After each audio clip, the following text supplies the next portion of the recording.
Hi, in this video I will talk about the Surah 48 and the Victory Surah, Al-Fath Surah, and the verse 26 particularly.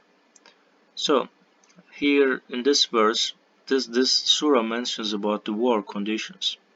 While those who disbelieved were enraged, and their hearts enraged, and their hearts were filled with the pride of days of ignorance.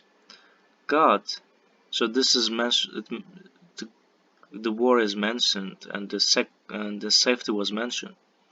God blessed his messenger and believers with peaceful contentment and directed them to uphold the word of righteousness. This is what they will deserve. God is fully aware of all things. So this and previous, if you check the previous verses, it's about the war.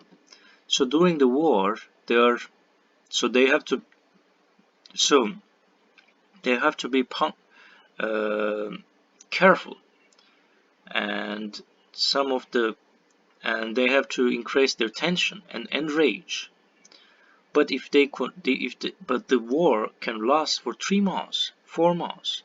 If you feel like that psychologically, like if you are alerted all the time, it will cause maybe PTSD, post-traumatic stress disorder. And it shows that is in this verse, God mentions that they will not have this PTSD and they will have peaceful contentment instead of that.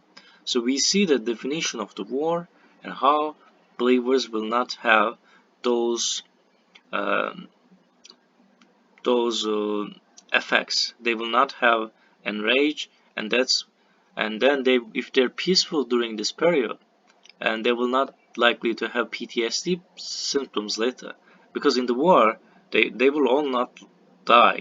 Some of them will be alive, but there's likelihood that they will have the symptoms again. So you can check the literature, scientific literature. Aftermath of war contributes to current PTSD prevalence, and it may be about traumatic war experience. So reading Quran and learning Quran can reduce the likelihood of having PTSD, and so they will keep being productive again, and they will not keep remembering the war, and it doesn't help them to improve at all. And for the Palestinian, for example, they were exposed to war conditions. If they believe and if they're positive, and then they can lower the chances of PTSD. So that's all I want to say. Thanks for watching this video and hope to see you in the next video.